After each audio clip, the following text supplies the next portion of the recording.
First of all, he was a true genius, and there weren't very many.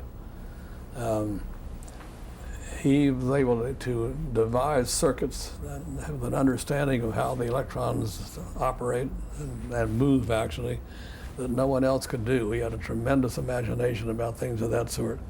One of the things that had plagued radio ever since Marconi's developments was static. Static kept people from receiving decent radio signals in many cases. Armstrong decided to get rid of the problem of static and other interference, like from interference from automobiles and other noises nearby, as well as actual static from lightning. He worked on that with a way that no one understood at all. He finally gave a demonstration when he had it all working, and he invited us to see what he called his greatest and last invention, and it was. We went up to see it. I won't go into detail of how he did so, but there was this equipment on the table, and he showed us this wiring diagram. We could not understand why that diagram worked. It was one we'd never seen that kind of wiring diagram before. Nevertheless, he turned it on and had a receiver over here, and he had a thing that produced interference as over automobiles going by or static or whatnot, which made tremendous interference if the two units were normal broadcast and broad receiver. He turned on his tricky circuit and there was no noise at all. He could transmit from here to there with all the noise in the air you could think of and no noise heard on the receiver. He had shown to be a true genius, had invented wideband FM broadcasting. And he got into a lawsuit with the general over that, didn't he? Yes. I wouldn't call it a lawsuit. It simply that RCA wouldn't use his patent because we had, the general had broadcasting as a growth industry still growing up, very profitable to RCA, and didn't want to upset the apple cart in the middle of the growth. And he saw that introducing FM with its superior performance would in due time upset regular broadcasting. He wanted to put it all several years. And that caused friction between the two. They used to be good friends. They used to work together. Armstrong married Sarnoff's ex-secretary. They were fine until they came to this conflict about when to use FM. And it was Sarnoff, and Armstrong was very bitter about this. Yes, but that's not what caused his. I'm sure that's not what caused his suicide. I had breakfast with him frequently in his apartment on Central Park West, and he talked a lot about patents. It was on his mind tremendously all the time. Not the FM patent argument that he had, it's the patent that he made years before on regeneration, a very, very important patent in radio.